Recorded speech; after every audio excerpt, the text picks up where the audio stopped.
Good morning students. आज हम next law पढ़ेंगे, लॉ ऑफ रेसिप्रोकल प्रोपोर्शंस। ये लॉ ऑफ केमिकल कॉम्बिनेशंस का फर्दर लॉ है, आगे का लॉ है। इससे पहले हमने law of conservation of mass पढ़ा है, देन मल्टीपल प्रोपोर्शंस पढ़ा था और डेफिनेट प्रोपोर्शंस कहते हैं, डेफिनेट प्रोपोर्शन भी पढ़ा है हमने। तो आज हम लॉ ऑफ रेसिप्रोकल प्रोपोर्शन पढ़ेंगे। इसे पहली बार जेरेमाइस रिचर ने दिया था 1792 में। ठीक है, लॉ कहता क्या है कि if two different elements combine separately with the same weight of A third element. तो सबसे पहले हम इस स्टेटमेंट का मतलब समझ लें, स्टेटमेंट क्या है। तो वापस मैं रिपीट कर रहा हूं, देखिए, टू डिफरेंट एलिमेंट्स। तो ये टू डिफरेंट एलिमेंट है, मतलब सपोज कीजिए हम दो डिफरेंट एलिमेंट ले ले, एक है ए और एक हो जाए बी। ठीक है, ये दो डिफरेंट एलिमेंट्स है। अभी देखिए, मैं इसे एग्जैक्ट एलिमेंटल एनालिसिस में नहीं ले रहा हूँ, तो पहले हम कॉमनली देख लेते हैं, उसके बाद नेक्स्ट एलिमेंटल एनालिसिस पे हम चलेंगे। ठीक है, तो if two different elements combine separately with the same weight of a third element, मतलब ये दोनों एलिमेंट्स जो हैं ये कंबाइन कर रहे हैं किसके साथ, एक तीसरे एलिमेंट के साथ। ठीक है, और ये तीसरे एलिमेंट का जो वेट है ये वेट रहता है फिक्स। ठीक, तीसरे एलिमेंट का जो वेट है वो वेट रहता है फिक्स। जैसे हम इसे ऐसा लिख सकते हैं, सी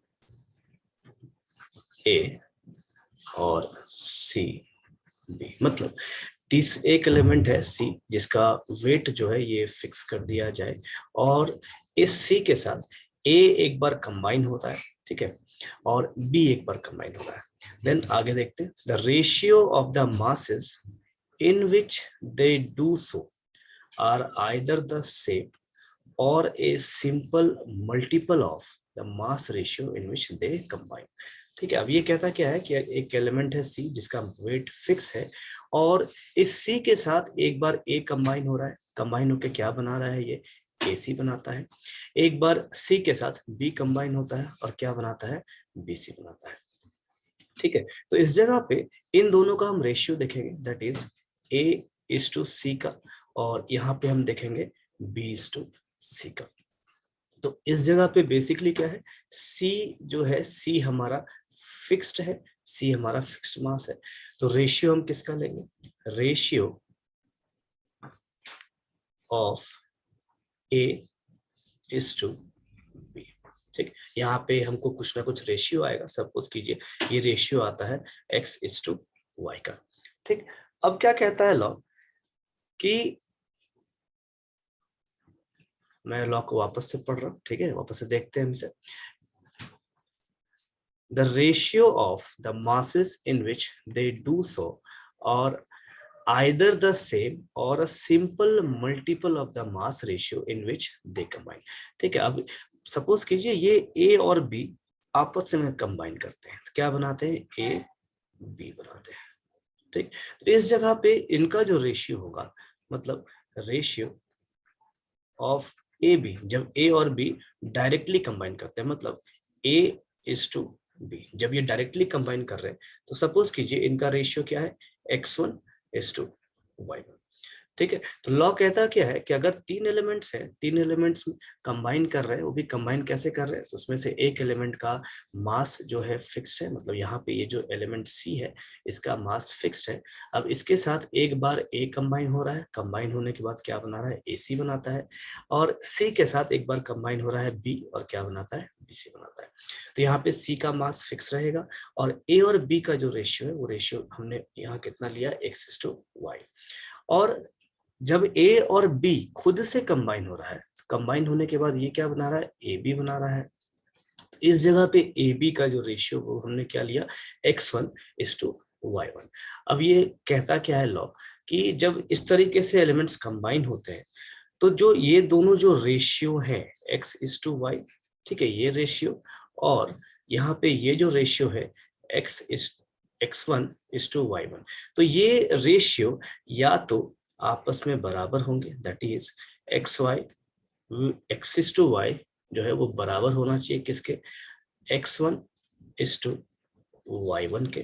ठीक है, ये कहता है क्या है, या तो रेशियो दोनों सेम होंगे या फिर ये रेशियो मल्टीपल्स में होंगे, मतलब x इज टू वाई बराबर क्या होना चाहिए, x1 इज टू y1, और ये क्या होना चाहिए, ये एक मल्टीपल फैक्टर में होना चाहिए। मतलब अगर हम m यहाँ पे मल्टीपल फैक्टर डाल दें तो इसे हम कहेंगे रेसिप्रोकल प्रोपोर्शन।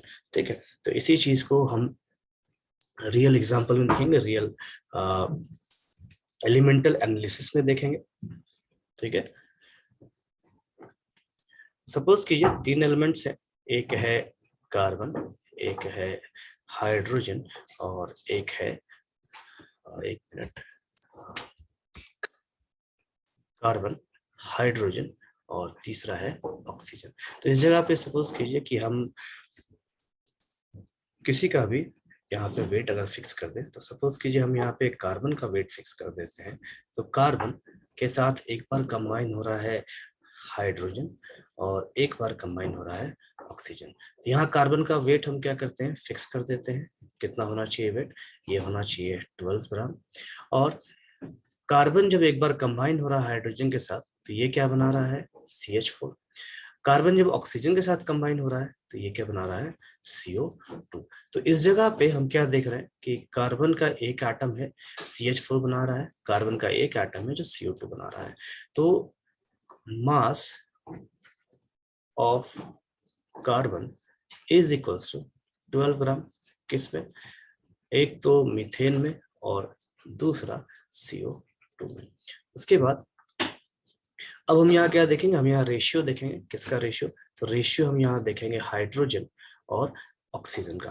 तो ratio of H4 is to O2। तो H4 कितना है, H4 हमारा हो जाएगा 4 ग्राम, चूंकि हाइड्रोजन का 1 ग्राम वेट होता है तो 4 एटम है तो ये हो जाएंगे 4 ग्राम। H2 ऑक्सीजन कितना हो जाएगा, 32 ग्राम, चूंकि हाइड्रोजन के एक एटम का वेट होता है 16 ग्राम, तो 2 एटम है तो ये हो जाएंगे 32 ग्राम। तो रेशियो हमें कितना मिलेगा, 1:8 का। तो रेशियो हमें यहाँ कितना मिल गया, 1:8। मतलब हाइड्रोजन और ऑक्सीजन के बीच का जो रेशियो है वो क्या होगा, 1:8। यहीं पे अगर जब हाइड्रोजन ऑक्सीजन के साथ कंबाइन होता है तो ये क्या बनाता है, H2। हम यहाँ पे अब देखेंगे रेशियो ऑफ हाइड्रोजन और ऑक्सीजन। तो इस जगह पे ratio of H2 is to O, ये हमको क्या देगा, ये देगा 1 ग्राम, सॉरी 1 नहीं, ये 2 ग्राम हाइड्रोजन का इज टू 16 ग्राम ऑक्सीजन का। तो ये हमें देगा अगेन 1:8 का रेशियो। तो यहाँ हमने क्या देखा कि जब तीन एलिमेंट्स कंबाइन हो रहे हैं, कार्बन, हाइड्रोजन और ऑक्सीजन, तो इस जगह पे जो रेशियो इनका आ रहा है, ये रेशियो क्या है, ये यहाँ पे सेम रेशियो देखने को मिल रहा है। ठीक है, यहाँ पे ये दोनों रेशियो सेम है। इसी को हम कहते हैं लॉ ऑफ रेसिप्रोकल प्रोपोर्शन। अगर हम इसे और एग्जांपल्स में देखना चाहें तो भी देख सकते हैं। जैसे सपोज कीजिए हमने ले लिया सोडियम, हाइड्रोजन एंड क्लोरीन।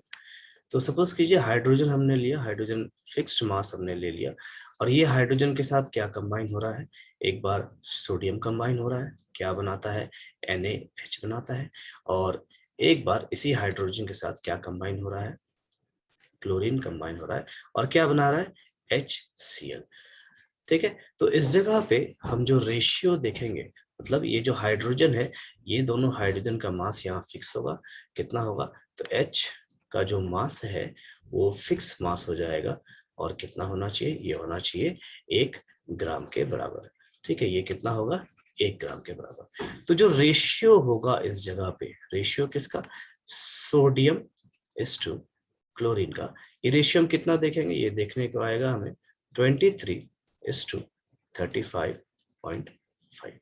ठीक है, देन इसी जगह पे जब सोडियम और क्लोरीन आपस में जुड़ेंगे तो ये क्या बनाएंगे, ये बनाएंगे सोडियम क्लोराइड। तो यहाँ पे जो रेशियो हम देखेंगे, ये रेशियो क्या होना चाहिए, रेशियो क्या होगा, Na:Cl का। तो यहाँ पे हमें रेशियो क्या देगा, 23:35.5। तो अभी यहाँ पे हम देख सकते हैं कि इस जगह पे ये जो रेशियो है 23:35.5, ये रेशियो बराबर है किसके, यहाँ पे 23:30.5 के बराबर है। तो हम कह सकते हैं कि रेसिप्रोकल प्रोपोर्शन जो है वहां पे रेशियो जो है या तो सेम होना चाहिए या फिर यहाँ पे मल्टीपल प्रोपोर्शंस में आने चाहिए। ठीक है, इस चीज को चाहे तो और भी एग्जांपल्स में देख सकते हैं।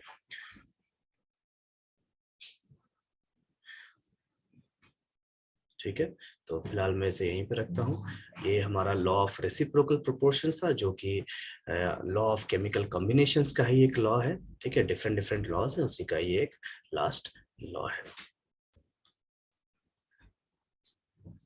ओके।